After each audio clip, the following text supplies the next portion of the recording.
Anda kembali menyaksikan berita satu pagi, pemirsa. Salah satu anak bangsa menambah daftar Forbes 30 Under 30 Asia. Dita Aisyah berhasil masuk dalam jajaran anak muda berpengaruh berkat terobosannya di bidang pendidikan teknologi. Tahun 2022 lalu, Dita Aisyah terpilih sebagai salah satu dalam daftar Forbes 30 Under 30 Asia 2022. Pilihnya Dita ini karena ia dianggap sebagai anak muda yang membuat terobosan di bidang consumer teknologi. Ya, Dita bersama rekannya Alamanda Santika dan Seto Lareno mendirikan Binar Academy pada tahun 2017 lalu. Di sini, Dita menjabat sebagai Chief of Business Development. Binar Academy ini merupakan pelopor startup di bidang edutech atau pendidikan teknologi. Tanpa bersama untuk mengenal lebih jauh sosok Dita Aisyah, kita akan segera berbincang langsung dengan Dita. Selamat pagi, Dita. Halo, selamat pagi. Apa kabar? Sehat ya? Segar sekali pagi ini, Dita. Sehat, alhamdulillah. Dita, apa yang membuat Dita berhasil masuk dalam daftar Forbes Under 30 ini?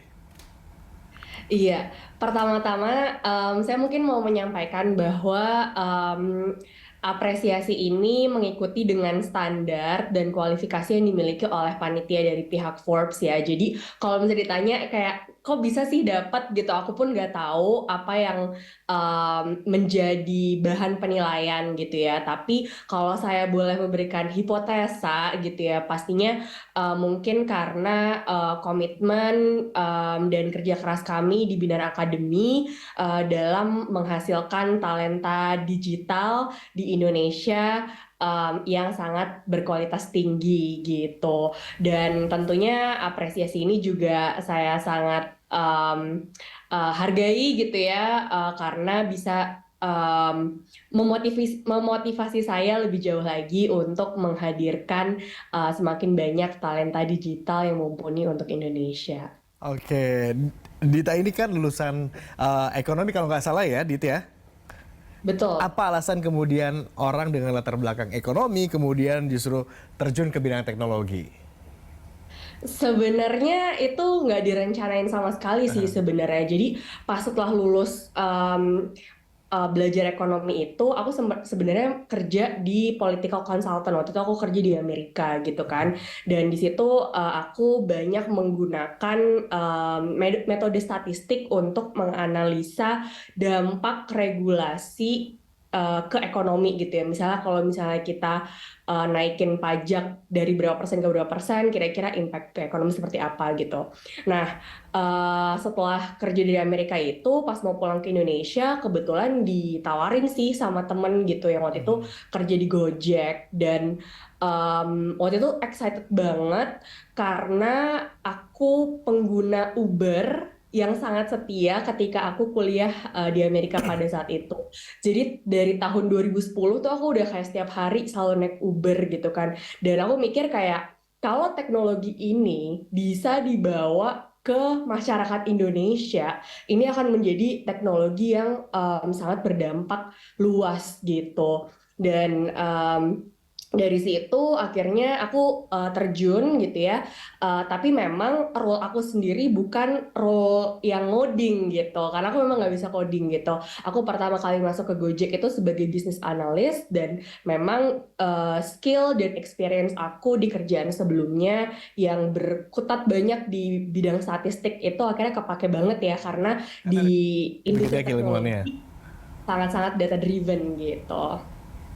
Oke, dan akhirnya kemudian terjun ke teknologi, ke Binar ini?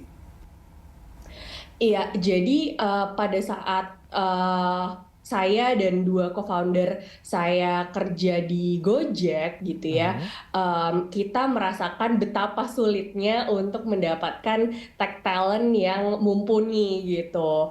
Dan akhirnya CEO kami Alamanda yang dulu waktu di Gojek adalah the first Vice President of Product and Technology, akhirnya membuat Gojek Tech Valley di Jogja, di mana di situ Ala train orang-orang yang memang tidak punya background IT untuk belajar teknologi gitu. Dan akhirnya berhasil tuh, banyak banget tech team yang muncul dan lahir dari program itu gitu. Akhirnya kami memutuskan untuk scale produk tersebut gitu ke luar Gojek gitu ya. Karena kami melihat di tahun 2017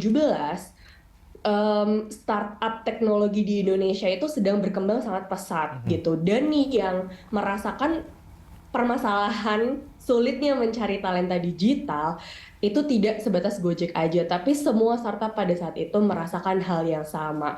Kalau kita lihat Pak Jokowi gitu ya selalu bilang bahwa untuk digital ekonomi Indonesia bisa berkembang, kita membutuhkan 9 juta digital talent sampai tahun 2030. Sedangkan baru 1 juta yang kita produksi saat ini. Artinya apa? Gapnya sangat besar gitu kan. Dan opportunity-nya adalah Indonesia is the fastest growing digital economy. Dan di tahun 2030 diprediksi bahwa Indonesian digital economy will reach a third of $1 trillion. Dan kalau misalnya masalah digital talent gap ini tidak segera dibenahi, bisa jadi kita gagal untuk achieve potensi tersebut gitu. Dan maka dari itu Binar berdiri dan kita berupaya untuk bisa solve permasalahan tersebut. Oke, program apa saja yang ditawarkan oleh Binar? Oke, kita punya bootcamp intensive training yang dalam jangka 3-6 bulan dari software engineering, data analytics, dan juga product design dan juga product management gitu. Lalu untuk teman-teman yang memang mau mencari pekerjaan di industri digital atau di posisi-posisi digital, setelah lulus bisa langsung disalurkan untuk mendapatkan pekerjaan di partner-partner kita di melalui program Job Connect kita gitu. Nah, jadi bukan program hanya apa namanya memberikan edukasi, bentuknya bukan hanya itu, tetapi setelah mereka yang lulus akademi justru bisa langsung disalurkan begitu ya?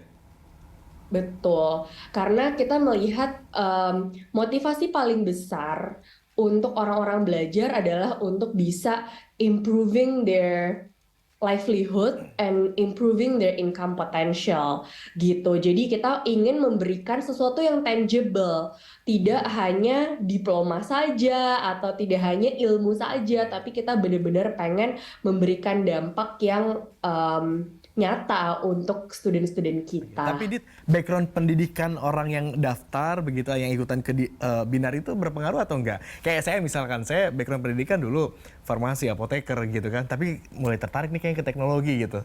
Mungkin atau enggak? Bisa banget. Itu kan Kita jauh banget sudah kan, nggak jauh beda gitu loh bidangnya. tetap menurut aku